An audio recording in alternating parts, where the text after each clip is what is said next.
Today, I'm going to cover everything you need to know about registering your drone with the FAA in under 4 minutes. Let's do it.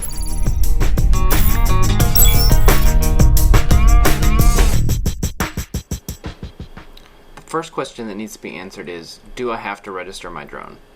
The most likely answer is yes. The only factor that matters here is the weight of the drone. If you have a drone that weighs 0.55 pounds or more, it needs to be registered, period.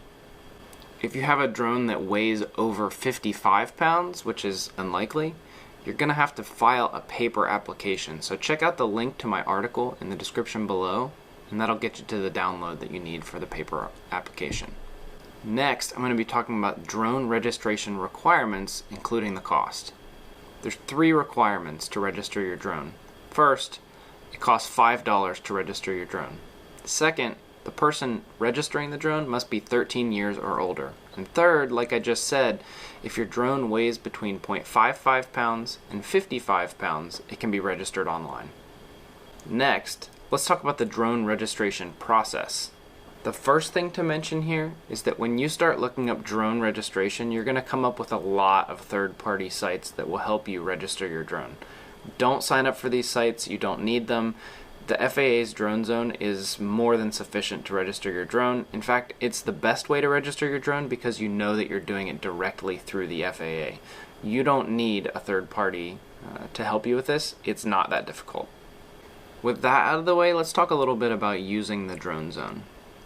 The FAA has basically broken it down into 2 sections, just like it has everything else. You can register your drone as a Part 107 pilot, in which case you're actually registering each individual drone, or you can register as a recreational or hobbyist flyer, and in that case you get one registration number, which is essentially registering you as the pilot, and you use this number on each of your drones.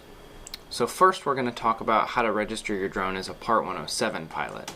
Like I said just a second ago, in this case you're going to be registering each individual drone, and each time you register a drone it's going to cost you $5. If you log into the Drone Zone, you're going to see a Part 107 dashboard, and this is going to give you an inventory of all of your drones, including their current registration status. So here you're also given the ability to manage your SUAS inventory, and if you click that link, you're able to add a drone to your account by simply filling out all of the required information. It's pretty simple. Once you're on this drone inventory page and you have a drone registered, you're provided with a list of your drones, their status, whether they're registered, canceled, etc., as well as the serial number, registration number, and the date that your drone registration expires. If you have a home-built drone, there's even an option for you to register it. I guess in this case, since you don't have a serial number, you just sort of create a serial number of your own. Next, let's talk about how long your drone is registered for. When you register through the FAA Drone Zone, like I said a second ago, it's going to give you an actual date that the registration expires. This is going to be 3 years from the date that you actually filed the application with the FAA. Remember, you're going to want to calendar this date. I would stick it on your calendar and then give yourself 3 or 4 months notice so that you're not ever flying an expired drone. The last thing you want to do is be flying a drone and then realize later it was expired. I don't suppose it's the end of the world, but to be in compliance, it's important to go ahead and re-register your drone before the registration expires in 3 years. Like I said before, there are 2 ways that you can register your drones. If you're not registering as a Part 107 pilot, you're going to want to register as a recreational drone pilot. And here, like I said before, you're basically just registering yourself.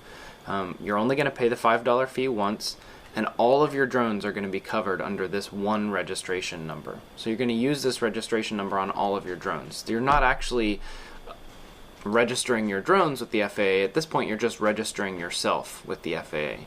So when you log into the Drone Zone, in addition to seeing a Part 107 dashboard, you're also going to be given the ability to click over to be a recreational flyer.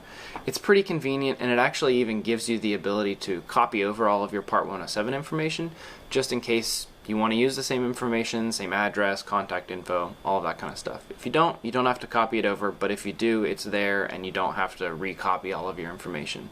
It's just as simple as registering under the Part 107 section, except for the fact that you are just registering yourself instead of your drones.